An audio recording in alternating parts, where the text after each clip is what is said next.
When you've got New York 97, you've got New York, WYNY. New York 97, WYNY with Cool in the gang. It's too hot, baby. It's getting there, though, huh? High in the mid-50s today. It's going to be a lovely day. So you might as well just get up, folks, and get ready for it, huh? Come on, come on. It's 6:42 already.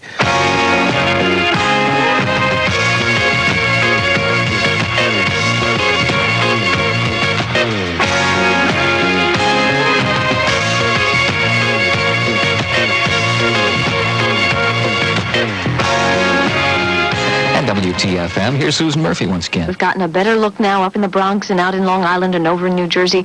Traffic moving extremely well, very light this morning, and so far mass transit is on or close to schedule. I'm Susan Murphy for Shadow Traffic on WTFM.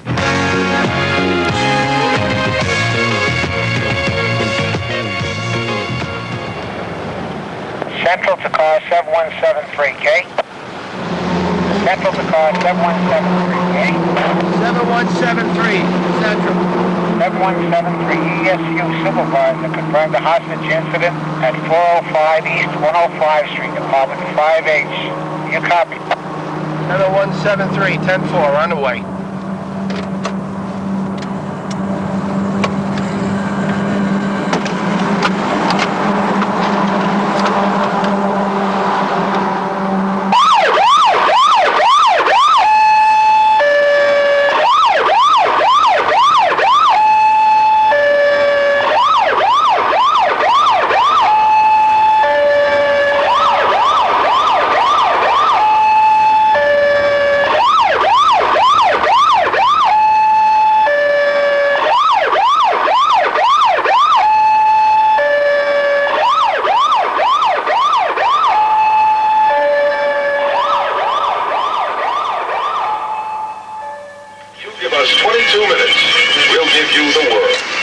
Time 12:02. The hostage situation in mid-Manhattan is over. Let's get a live report now from newsman Doug Edelson. Well, it all began about noon when Joseph Rivera walked into the building, went to the 9th floor to the record company and asked for one of the recording artists. He was taken to the office manager's office where he closed the door after revealing a gun, and he refused to let her out. Whether it's Bolcom Street or Brooklyn, Manhattan or the Iranian embassy, the uniforms may be different, but the situation is the same. At that point, a shot was heard coming from inside the room. Then the arrival of the hostage team led by Captain Frank Bolz, who started to negotiate the release of the hostage. Bolz says the initial contact was made by a police sergeant who had Ruth Manning on the phone. Bolz spoke to her and then to the man holding her hostage. He listened to his problem. Right after that, the man came out and surrendered his gun and released the hostage. The taking of hostages for gain or publicity has gathered momentum ever since a horrified world looked on as Police Chief Manfred Schreiber failed to rescue the Israelis at the '72 Munich Olympics. In New York, they acted fast. What could happen in Munich could happen at the UN or Kennedy Airport. They set up a team and put in charge of it a New York cop called Frank Bolz. I'm the only full-time negotiator in that I handle all of the administrative functions for the hostage program. I do the training, I do the selection, I do the research, I handle different communications and so forth. The other 70 men and women that we have are all interspersed in the different squads throughout the city. And they do their regular detective function, and then if something goes down, if we do get a job, we get a call up. We have a roster that we keep. Every week I prepare this roster, and we know who is working where and at any particular hour of the day or night. And we send out a call for them. Some have beepers, some don't have beepers. They all have radios, and they would respond to the scene. These are the guidelines that we indicated in this tactical manual. The same guidelines we put together back in September of 1972 are still the same guidelines that we use. We put them together loose enough that it did not restrict what you had to do, and yet we laid out the responsibilities and delegated the authority to certain people to accomplish certain things. And these are the same guidelines we're using. Because of the situation that happened in Munich, they felt that the same kind of criminality could come over here to New York, and we had to be prepared to deal with it. We learned from that, from the experiences of Manfred Schreiber. He was deprived of complete intelligence about the people involved. They thought they were only 5, where in fact there were 8 perpetrators. So this gave them a little bit of a problem. And the second thing, they were deprived of good, solid communication. At the end, someone had, for some reason or other, forgotten or whatever the walkie-talkies at the airport, and there was a lack of communication. So we learned from that. We learned that we needed that, and in addition to that, we brought with it, with those 2 particular components, the discipline of firepower. Again, another very important thing. Even if somebody is shooting at you, if you have good cover, if you're behind a solid brick wall and the bullets that they're shooting at you cannot get at you, then you don't have to return fire and you don't have to endanger the other hostages. We'd seen in some instances, in some locales, where innocent people were shot by their would-be rescuers. I think the best example was Attica. There's a situation where 11 people were killed. One of them succumbed to injuries that he had received in the beating and was thrown off a ledge and so on. But the other 10 were killed with firearms, and the inmates had no firearms. So a prudent man would have to assume that it was the rescuers coming in to rescue the hostages that actually fired the shots that caused the deaths of 10 of these particular hostages. New York's methods have spread to Britain and far beyond. Since 1972, 1,500 police forces have sent men to listen and learn from Bolz's practical experience of 200 hostage incidents. Do you normally end up getting a name? Maybe what I'm asking is how big a deal do you make out of it? Because you are trying to build up. What do you want me to call you? rapport. Usually it's just, hey, my name is Frank. What's yours? That became an issue yesterday. Yeah. He doesn't have to tell you. Whatever you say, no problem. My name is Frank, and that's it. And while we're on that subject, a lot of times guys would say, well, should I say I'm a cop or what? If you just tell them, I am Frank Bolz, the police department negotiator. And now you're identifying who you are, your first name, your last name.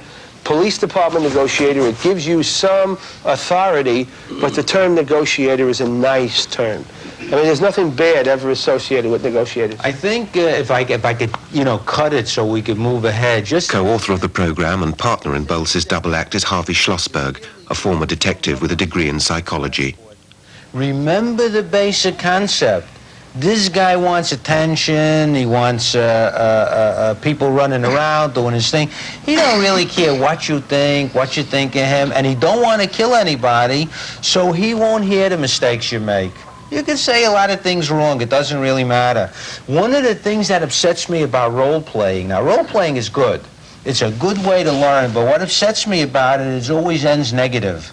If in the role play they kill a hostage or 2 to get what they want, you are not going to storm the place. He is not going to go to jail. In other words, there's no real payoff. When it's all over, reality is very different. A lot of people talk big. People say things like, well, how many times you get in a fight with somebody and say, I'll kill you, right? How many times does that slip out? Something like, are you really going to kill him? Of course not. In a role play, you can do that easy. In real life, there's a real penalty to pay, and it becomes very strong. So he won't want to hear all these things that you say. If you call him Charlie and his name is Fred and he gets uptight by it, he will think you made a mistake. Or he won't hear it. He'll hear it as Charlie, not Fred. One of the things we've done, especially when we were dealing with the Muslims, and they have long names that you're not accustomed to, write it down on a piece of paper, big, and put his name there. Yeah.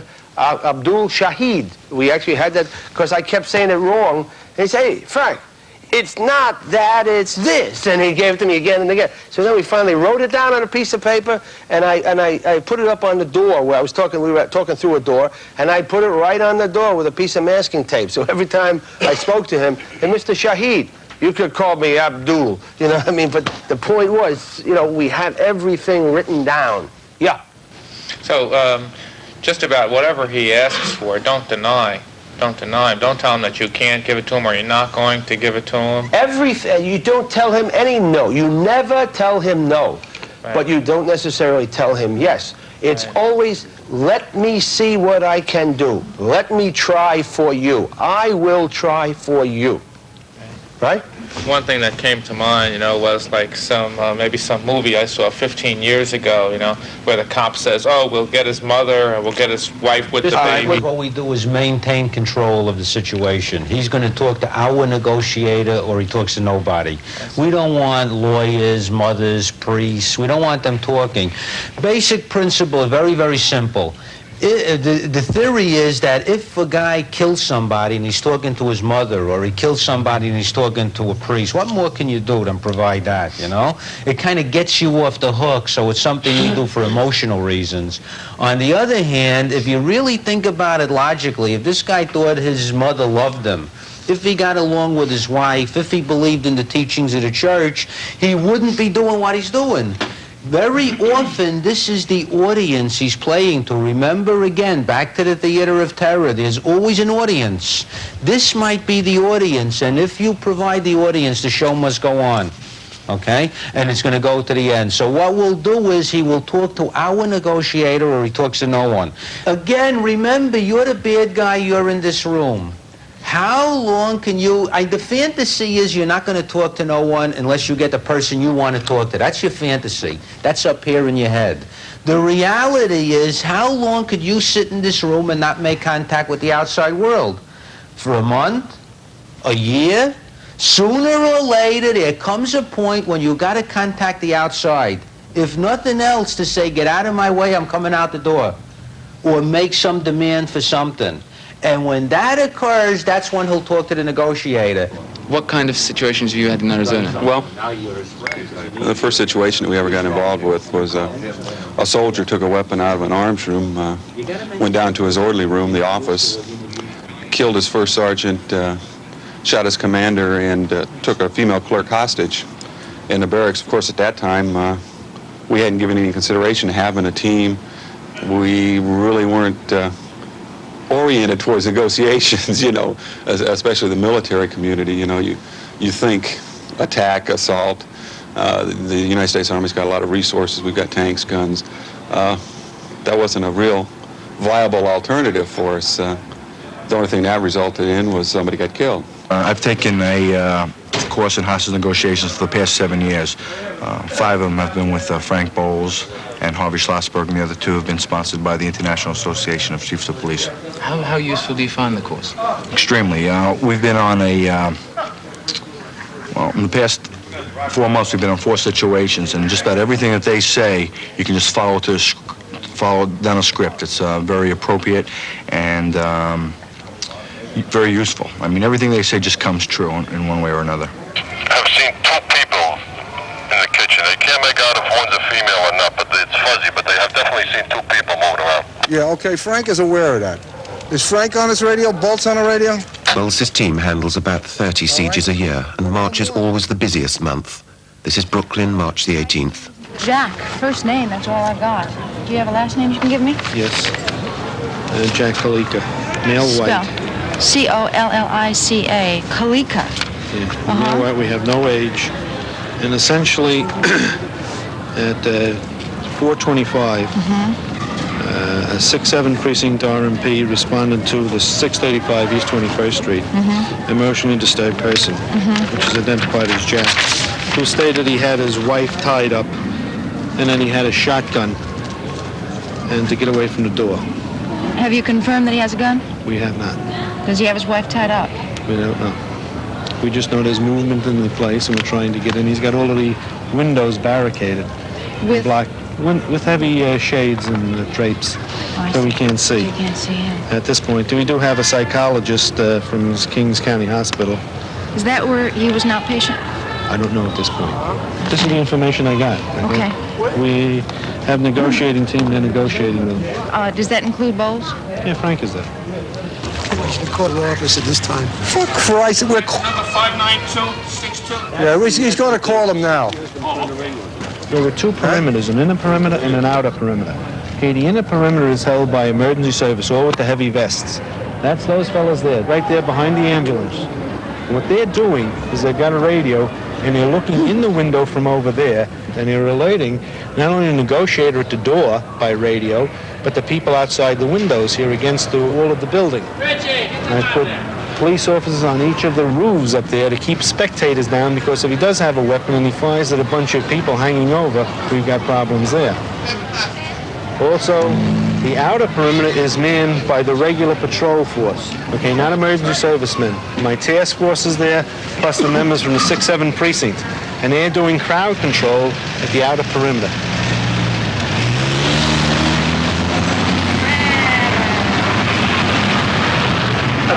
Dave's right there. Stop taking the dog part! The police record all incidents. This sound is from a police tape. On it, Bolz negotiates with an emotionally disturbed man for the release of the man's wife. Danny's here, I'm here, Eddie's here. Extend your hand of friendship. Extend the hand of friendship. You know? What are these hands here, right? These are hands of friendship. What kind of music you playing? I don't hear it now. Hey, Jack, you don't stand here and talk to us, man. You keep walking away. Was it picking or what? Nobody. I'm the guy in charge of lock picking. Talk to me, will you? Talk to me. Will you listen to me a second? Why am I standing here?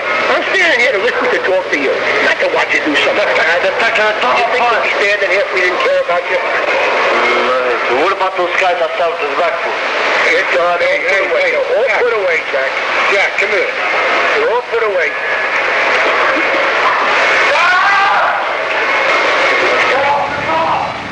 The man's cry of distress is because he's discovered that his front door is roped up from the outside.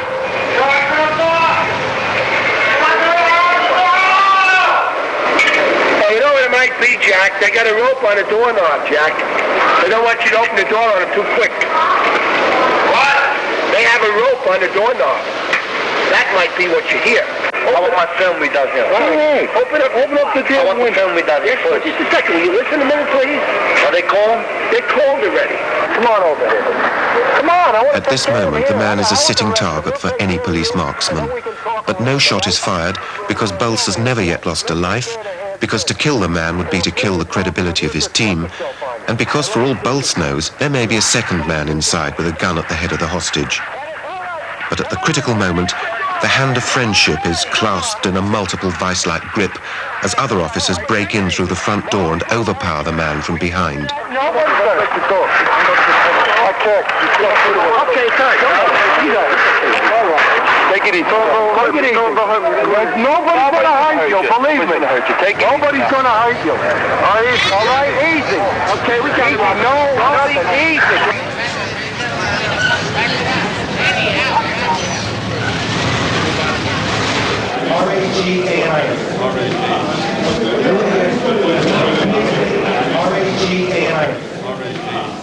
The media is important because why do people take hostages in the first place? For the attention that the taking of the hostage gets. Some people have put forth that perhaps they should black out the media altogether and not give any publicity. If he didn't get it in that manner, he would escalate what he was doing to such a heinous crime that you would have to cover it. So therefore, we'd prefer to keep it this way here. The media becomes a person who is informing the public, but they should not become participants.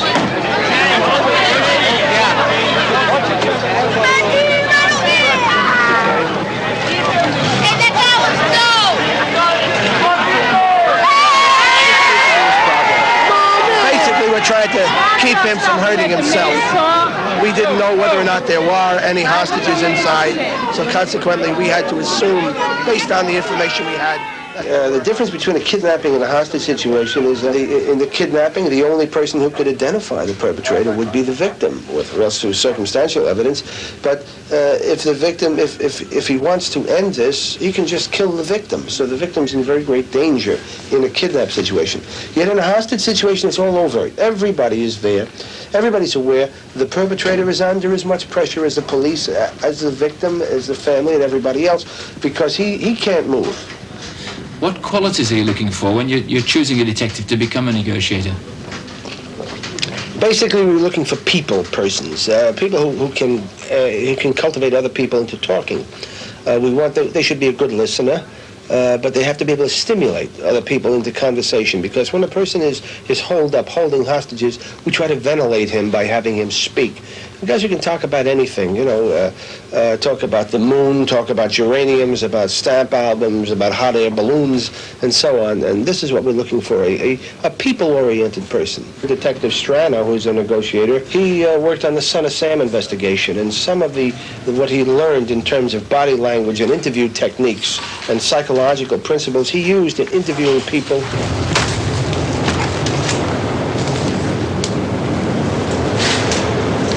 Messed up. It's messed up inside.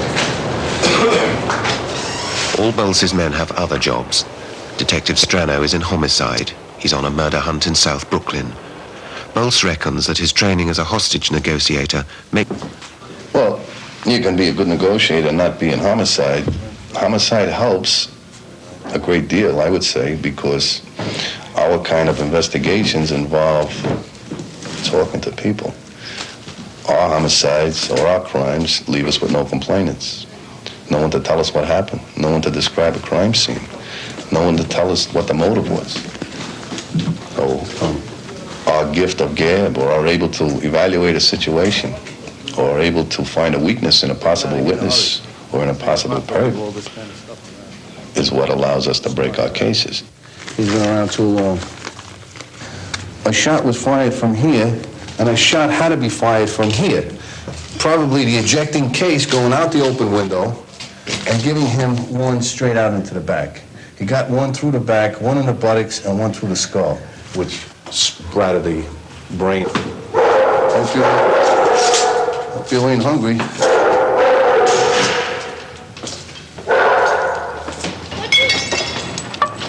You have to play their game. It's a street game. It's not something around the apartment when you're in there. You see statues of saints all over the place and what have you, and start talking about it. God, this is what you want? This is what you think God wants from you? You think God is going to think you did the right thing? Play it. Play it up to them. I've convinced guys that I went to school with them.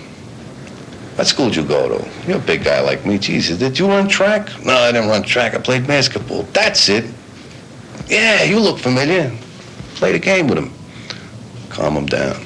Calm them down. Play with them. Play with them. Bring their weakness. Now, how the hell is he going to get mad at me? I went to school with the guy. It works. A hostage situation is probably the most stressful situation you can be under. And if you had any problems with blood pressure or heart or anything in that order, it just didn't work. You shouldn't be there. Negotiators should be able to handle a situation calmer, using more logic, than the untrained officer. He has to be able to read people. Okay, he has to be able to try and find out what he's really up against. He's not up against the gun. He's not up against the knife. He's up against the man's mind. And if he can come up with an answer to why the man is in there holding, you'll get him out without anybody getting hurt. That's, I believe, what the negotiator's greatest talent should be.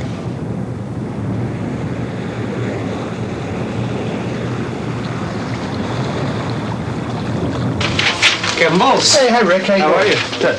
Very good. I got the vest ready for you. Oh, beautiful. Let me try that on. See how that... Well, we make the only custom fit vest, and you're a custom fit. That's the big pot, all right? Right. Let me take the bag. I'll put it over here. Okay. So you've got the exclusive tactical model here. Well, bulletproof vest is really not a bulletproof vest. It's bullet resistant. Most of these garments have a certain level amount of protection. But one of the problems is the Superman syndrome. Nothing can stop me now. I'm wearing a bulletproof vest. Actually, you know, there's so much of you exposed where you could be killed that it can be more dangerous than a person who doesn't have any garment on, who is taking good cover all the time and not exposing himself. The label's removable here. That'll kind of make it a little more discreet. Blend right in the event. I'm going to put my tie over the top. They think I got a dark shirt on, eh? Right. Well, with your reefer jacket, that'll blend right in perfect. Yeah. Very good. Okay, now the groin protector, if you need it, you have to stuff it down your pants so you can't see it. Yeah. That'll fit in there. Yeah, that's a You very stuff good that thing down to your have. pants, the wives like them. Keeps you going home at night, eh? Yeah. The Stockholm Syndrome, I'm not going to go through the whole Stockholm Syndrome at this point. At this point, let me suffice to say the Stockholm Syndrome simply means the forming of a relationship. Sometimes we call it transference, sometimes we call it identification with the aggressor, sometimes we call it survival identification syndrome. That's the term the FBI likes. It's the same exact thing. We're all talking about the same thing, and we simply mean when two or more people get together, they form a relationship. That's all it is. Of course, the more stress in the situation, the quicker the relationship and the more intense it's going to be. When people are in crisis and they're not sure about, what's going to happen, the one thing we're all afraid of is going insane. I mean, we're always worried about, are we losing our mind? Is this really happening to me? What am I doing in a thing like that? How could I be? Am I experiencing this? Is this really happening? And what we do is we want to test our feelings against another person. Because if that person is sharing this experience and he's seeing the same thing and he ain't going bananas and this is really happening, well, then maybe it's okay. If he don't hurt them in the 10 minutes, he is not likely to hurt them. Also, you should not trust the hostage. This becomes very important because the hostage will side with the criminal. You cannot share intelligence with the hostage. It's not uncommon for the criminal to put the hostage on the telephone to do his talking. It's very tempting to try to get intelligence information, like I know you can't answer, sneeze if it's yes, cough if it's no, I know he's standing right there. Or to tell him, listen, when we hang up, count to 10 and run like a son of a gun into the next room. We're going to crash through the wall. The hostage will tell the criminal everything you tell him. They make terrible witnesses, and when they get released, the intelligence information they give you should be taken for what it's worth. I guess one of the best examples on the Moroccan train incident where the execution of the hostages took place, the head of the South Moroccans that was holding one woman up in front of the train, every now and then he'd bring her to the window with a gun to her head. He was subsequently killed in the police assault. She gives an interview how this was the finest man she ever met, and he was wonderful, and she can't understand why this happened. To this day, she still emotionally and financially supports his family.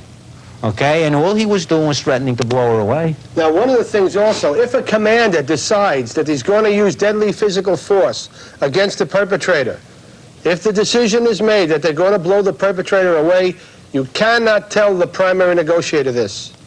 Because the primary negotiator will also give it up to the bad guy. Maybe not in so many words, but he'll give it up. It happened with the FBI out in the Midwest, one particular job. They were going to have the guy come out to the car, and when he came out to the car, they were going to blow him away there. The negotiator was aware of it, and the guy says, well, I want to go out and check the car and see if it can make it. He says, don't worry about it, the car's there. No, I just want to go out. Take my word for it, don't worry about it, the car is there. And he actually started yelling at this guy because he didn't want him to go out and get blown away. But in terms of the entire hostage recovery program, you have to keep it away from the primary negotiator because he develops that same Stockholm Syndrome with the bad guy. Now, is there such a thing as a negative Stockholm Syndrome? You better believe it. Okay? Absolutely. I think the classic case of a negative Stockholm Syndrome was in Frankfurt, Germany. The bad guy wants to block a door. He has the hostages help him push a cabinet to block a door. He leans over the door. He falls asleep with the gun in his hand. The hostage goes over and takes the gun out of his hand. The hostage job is now over. The hostage has the gun. All he's got to do is walk out the door. Instead of doing that, he takes the gun, puts it to the criminal's head, boom, blows his brains out. There's negative Stockholm Syndrome. Ladies and gentlemen, this is one of 3 cars that we have that are used by hostage coordinators or the co-coordinators. And it's got various kinds of equipment that we'll use. And because we have 70 negotiators who might come down to the car to get some equipment out, we actually have a negotiator checklist. Of course, this thing here is just to make things a little bit light so we don't get too... You have to have a bit of humor to break some of the pressure as it goes down. Anything to do with the airport, we have all of the plans for the airport. We have Kennedy Airport, LaGuardia Airport, even Newark Airport. We have the World Trade Center. Where's number 1 World Trade Center? Where's number 6? Where's number 2? Where's number 5? It's 2 of those big buildings, or is it the small building? So that's why we need that. We have to have that so we know what we're talking about when we're there. Now, this is what we call the green box. We bring this right up to the door where the incident is taking place. And, of course, in here, we have notebooks to take notes, of course. Another checklist. We have telephone, if we have to monitor it through a telephone line. We have a periscope, the other very important item. And if somebody is shooting, instead of sticking your head around the corner, this always works out very well. Now, this is just a toy periscope. And when we first brought this out, a couple of guys were saying, hey, Jesus, how could you bring a kid's toy out there and use this on police work? Well, after the first couple of shots were fired, the guy said, hey, Frank, can I borrow that periscope for a minute? And so we use this now as part of the equipment in hostage situations. Also, if we're peeking through a hole in the door, rather than maybe get hit with lye or something else, we'll use these goggles as well. The first listening we may get the opportunity to do might be at a door, so we'll use a stethoscope and try again to build up communication. If you want to visit somebody in the hospital after visiting hours, just put it around your neck and walk in. That works too. By the way, we also carry in here pee bucket. I know it doesn't seem, a lot of guys figure, hey, what do you need that for? It's important we take advantage of the biological functions of the perpetrator. We'll do things like running water to try to stimulate this guy to have to pee or something like that. But we want to make sure that our people, that they're not experiencing any kind of discomfort, so we have this along. Of course, for you, we'd have a funnel, to go with that. Some of the objects in Bolz's boot may seem a little crude, but they work. There are, of course, other sophisticated surveillance devices which are on the secret list. This. Again, communication, intelligence, two important things in dealing with this entire operation. The emergency service is Frank Bolz's mailed fist and his SAS if things go wrong.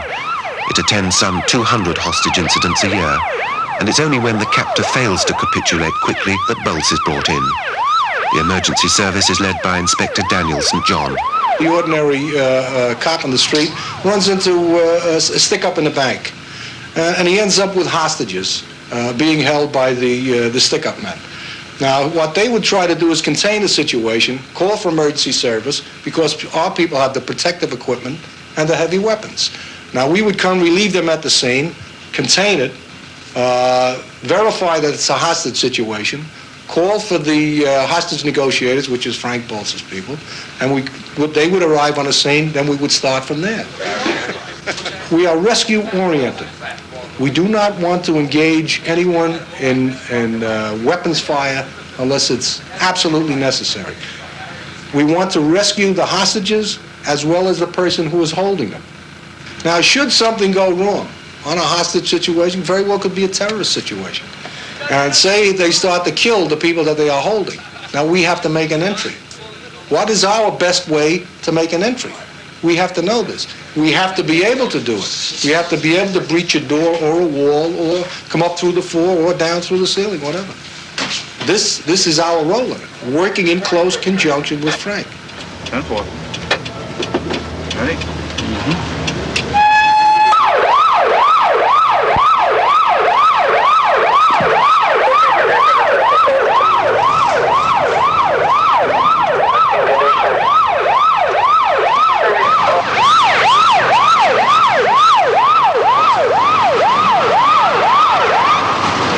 She said she's going to throw the kid out the window, and evidently it's going to be a small kid, take the ram, small tools. For the third time that march, Frank Bolz and his hostage team are in action. So if you have to later on, then we'll come down and get the next guy. What is Flannery? You got to get Flannery down here, too. All right, Okay, I'll send him down. Now, listen, Jenny, how old? Did they have a pizza going down? Hello, Jenny. Yeah, they always do. We have to get... 2 hours earlier, police called here to arrest a man called Dario for armed robbery. Dario's mother denied her son was in the apartment and refused to allow the police in. When they threatened to break down the door, the woman threatened to throw the youngest of her 9 children out of the window from her 5th-floor apartment. Bolz's job now is to defuse the highly charged situation caused in part by insensitive police action. He has to talk the mother down to a state of mental equilibrium. Violence or threats now would be fatal, for a cornered animal reacts in only one way.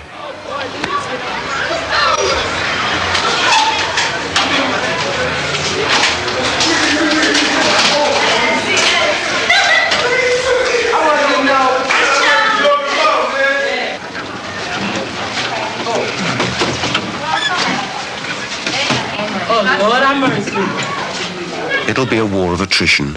Bolz will be patient, friendly, and soft-talking. If necessary, he'll bore the woman into giving up. Everybody step inside. I want to talk to my mother. Listen, young lady, we're trying to save everybody. Will you please step inside? Save everybody? Ain't nothing going to happen to nobody. We told you to sit down. Yeah, but I want to speak to my mother. You'll get the opportunity later. Please step inside, huh? Please. Everybody step. All right? We'll take care of it. John, Where's the flip chart? All right, let us get past camp. We'll get those people out of your way. Okay. In the apartment. Officer, keep them in the apartment. Forcibly, if they don't, not to come out. No. It's 1 in the afternoon. I'm not leaving nowhere. You have to kill me before I go anywhere.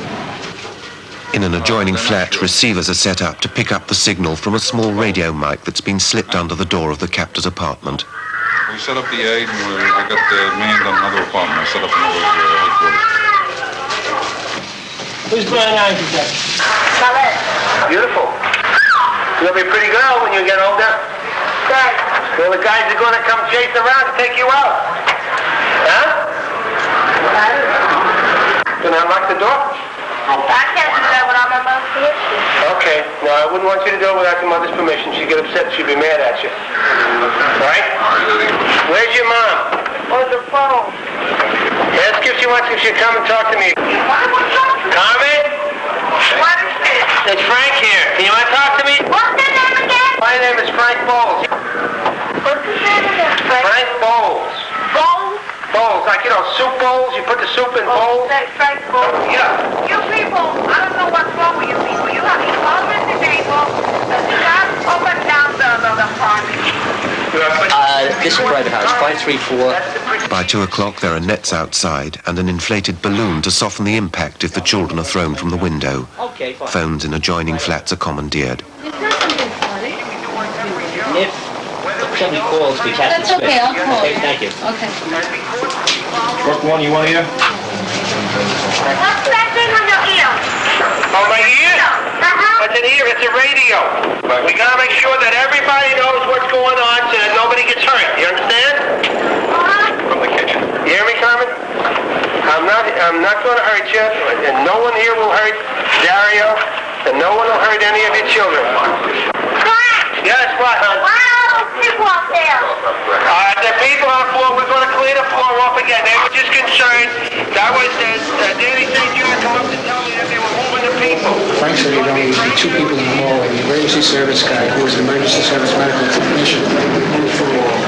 He's going to talk to the mother and Dario, who is the fellow we're looking for under our warrant, who was holed up in the apartment with the mother and several of his younger brothers and sisters that are in the apartment with him. Now he's going to come to the door and talk to her. She complained to the civilian complaint review board.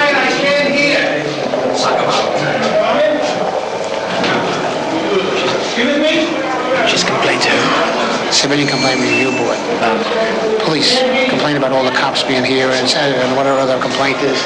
But she spoke to the sergeant. The sergeant told her that Captain Bolz will speak to her son and to her and arrange for him to surrender himself to the police department. No harm will come to him. Want to ask Dario to come by the door and talk to me? Not here. He's peeking out the window. Somebody saw him peeking out the window. Tell him that. We see Dario peeking out the window. Is it Balzan? Yeah, listen, I'm still up at the apartment. It's the same situation. They're still talking to the party.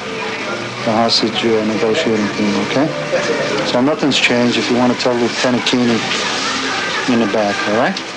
Okay, I'll call back. Okay, no problem.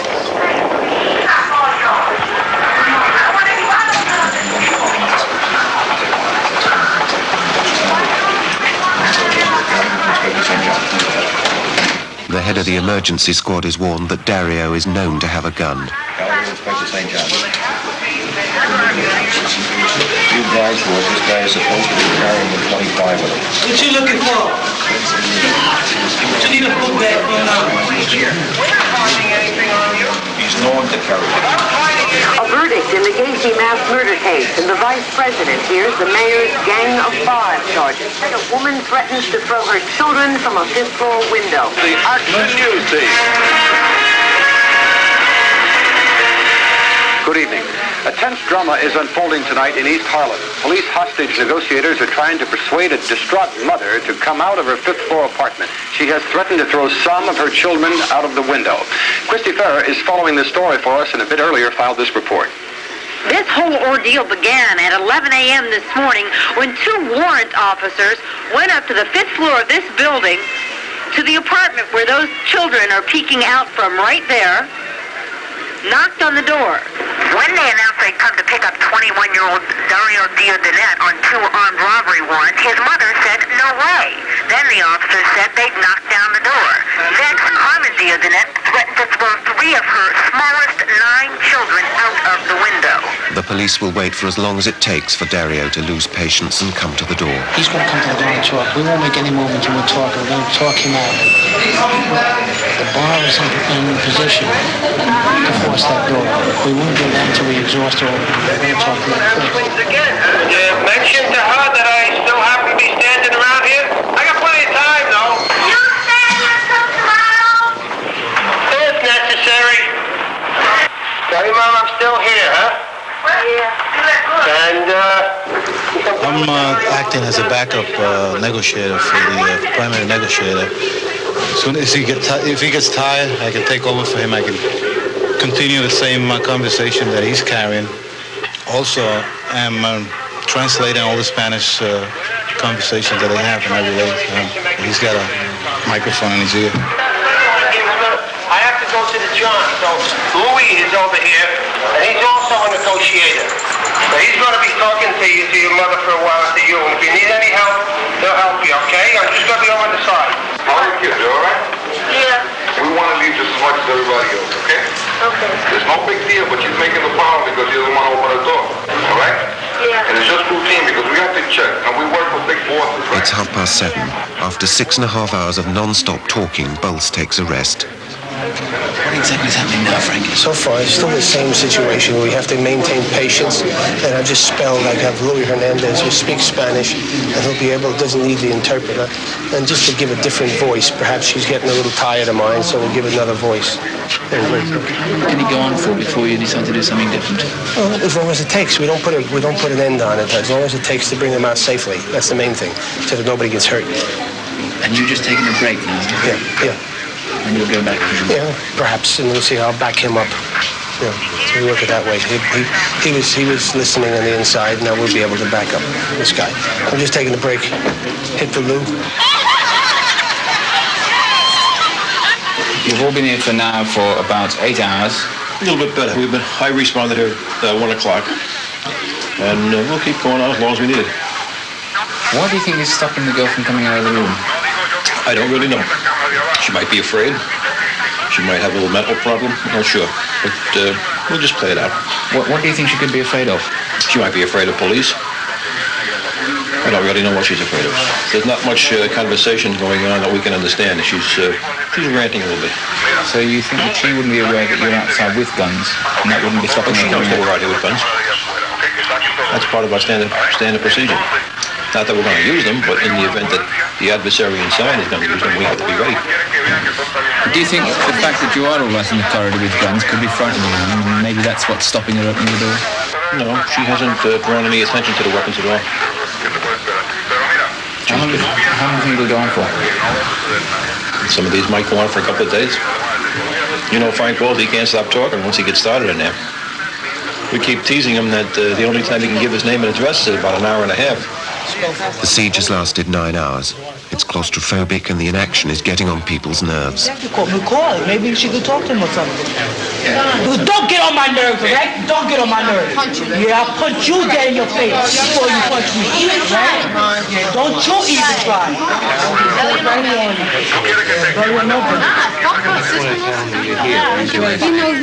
Yeah, but he might think of kidneys. This has been a very tense moment. But if people are beginning to crack in the corridor, it's likely that the end is also near inside the apartment. All right, listen, how about something to eat? I don't need nothing. How about some milk for the kids? I got milk. All right. You know, this is ridiculous. I bet you there's a crime out there somewhere that really needs you people, and you are here wasting time. Carmen,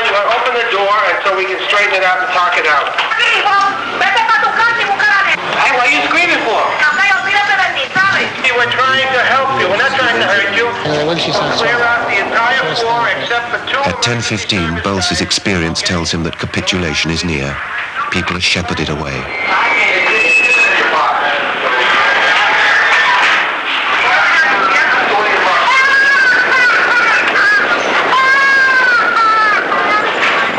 Knock wood, since we've started this program, we have not lost one negotiator, and nor has a negotiator got wounded. We've had a couple of negotiators have heart attacks due to the stress involved with the program, but none of them have been hurt. We don't want to teach you to be a John Wayne. We want to teach you to be a devout coward, in the sense that we want you to take the care and take the responsibility for the people who work with you and for you to make sure they get home at the end of that job. Hi, Frank. How are you? Is it possible to get a quick statement? Give me the address, Frank. Springfield Boulevard. Get these people out. You want to do it? You want to do it? We'll do it fast.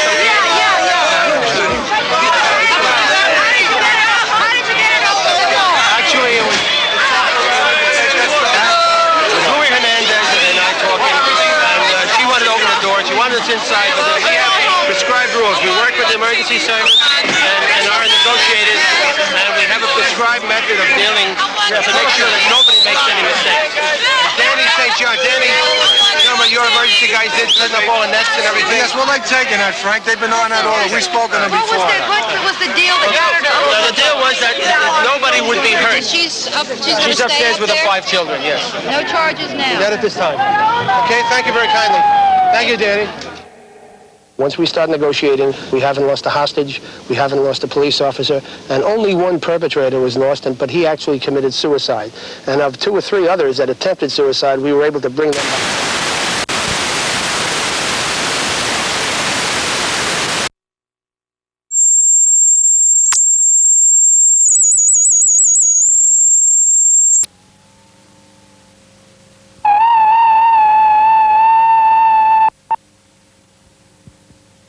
When you've got New York 97, you've got New York,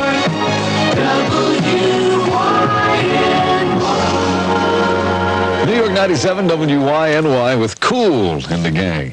It's too hot, baby. It's getting there, though, huh? High in the mid-50s today. It's going to be a lovely day.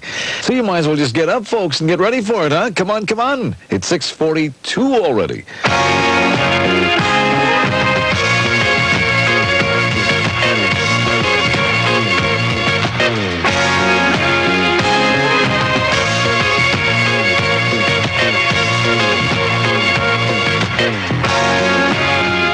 WTFM. Here's Susan Murphy once again. We've gotten a better look now up in the Bronx and out in Long Island and over in New Jersey. Traffic moving extremely well, very light this morning, and so far mass transit is on or close to schedule.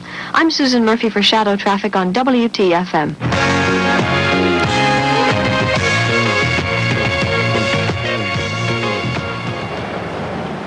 Central to car 7173, Central to car 7173, 7173, Central. 7173, ESU supervisor confirmed a hostage incident at 405 East 105 Street, apartment 5H. You copy? 7173, 10-4, on the way.